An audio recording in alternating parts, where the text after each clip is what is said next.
What's up, YouTube? Joseph here, and it's that profile time. Once again, Happy New Year's to all my subscribers and viewers who are watching. As we await some type of anything in the in the TCG, we're still gonna be making deck profiles. So, I switched up a little bit of order in my Harpie deck for just a tad bit. I've been debating on how I wanted to switch it up, but for right now, this is what it's gonna look like for a minute. I'm not gonna say this is gonna be a guaranteed. Um, I want to say guaranteed deck that I'm going to be running, but it's something for right now. For Harpies, so let's just get into it. 40 card deck for the Harpies. We're running. Well, I'm running, of course, triple Harpie Chandler, because she's the ace of the deck. Discarding a Harpie card to summon a Harpie monster from your deck to your field and defense. Like I say, if you control a dragon type monster, her level changes to 7. So if you're running Harpie's pet, it's really good for the Exceed plays into Drago Sack and Big Eye. But for this, I'm just using her for the rank 4 spam. Next is Triple Harpie Dancer, another essential to Harpies because of the fact she can bounce wind monsters on the field back to the hand to give you additional normal summon of a wind monster. So you can bounce back Chandler to put. You can bounce back Dancer, you put Chandler, so you can start popping other spells and traps, and then have discard fodder for Harpie Chandler. Next is Harpie Harpist.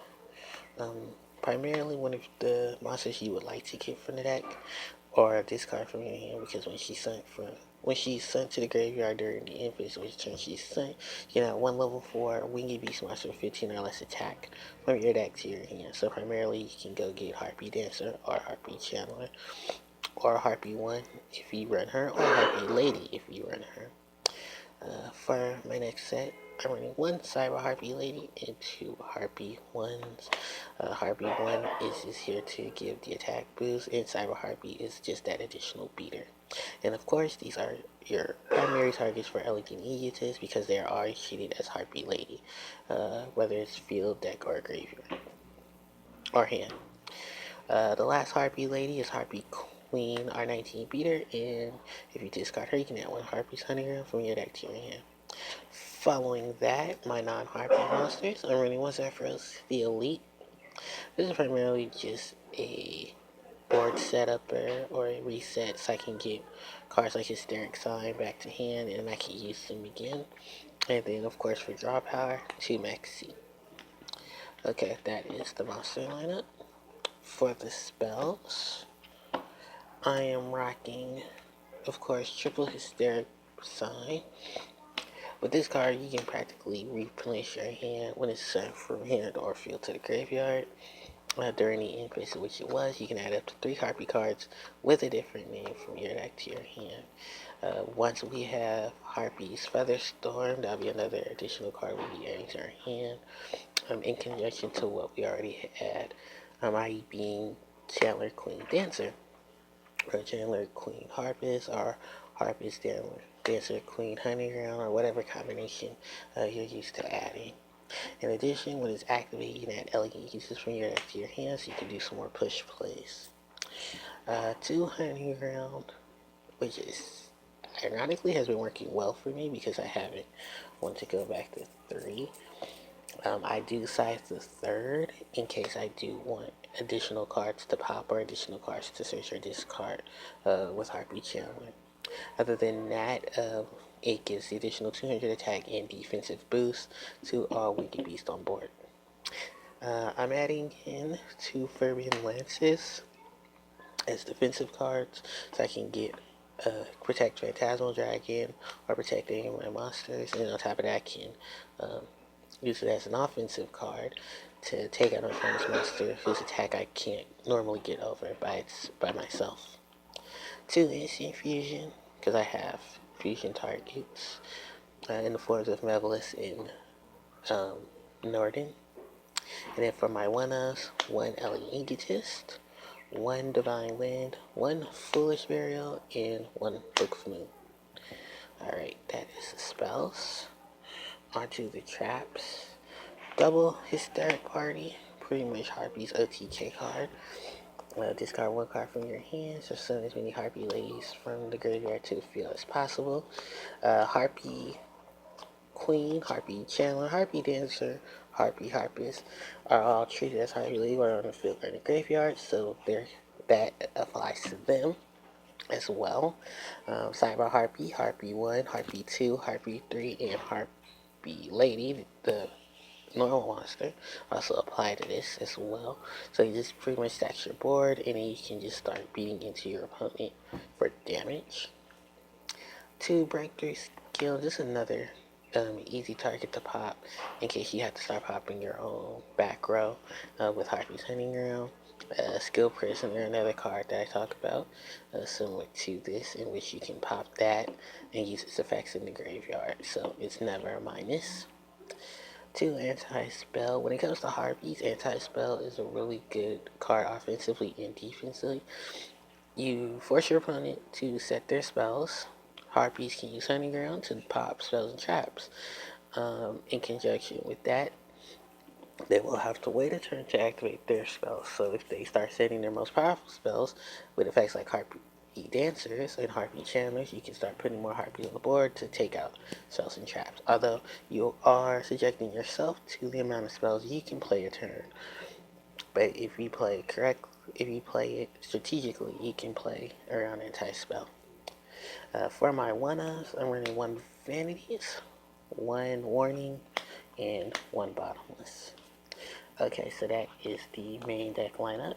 For the extra, which I was still debating on because I have still a lot of cards that I wanted to run, but I didn't want to run. And I just didn't know how I wanted to circulate the deck because of that. So, 2 Lightning Chidori is a staple in a lot of wind extra decks. Harpies can easily make it because they're all wind. You can dash your material from this card to select 1 face-up card your opponent controls and return it to the top of the deck. And if this card exceeds them, you select 1 set card your opponent controls and send that to the bottom of the deck. So it disrupts plays with Hunting Ground, or with the Hysteric Party the Anti-Spell Fragrance combo. You can force your opponent to set, blow away their cards, and then you can start swinging in for them. So really good and useful card. 1 Harpies Path Phantasmal. I can bump this to 2, but I decided to side the second one in case. But its effects apply for when it has exceed material attached to it. You need 3 level 4 wind monsters to make it. It can attack your opponent directly. Harpie monsters you control cannot be targeted by spells or traps. By card effects. It cannot be targeted as battle. And during each Fury phases, it loses material. Pretty much you can swap into your opponent for 2,000 base, and then you can give it additional attack with Harpie 1 and swing it for 2,600 additional. Even if you do detach the material from the end phase, you still can end up with a pretty hefty beater.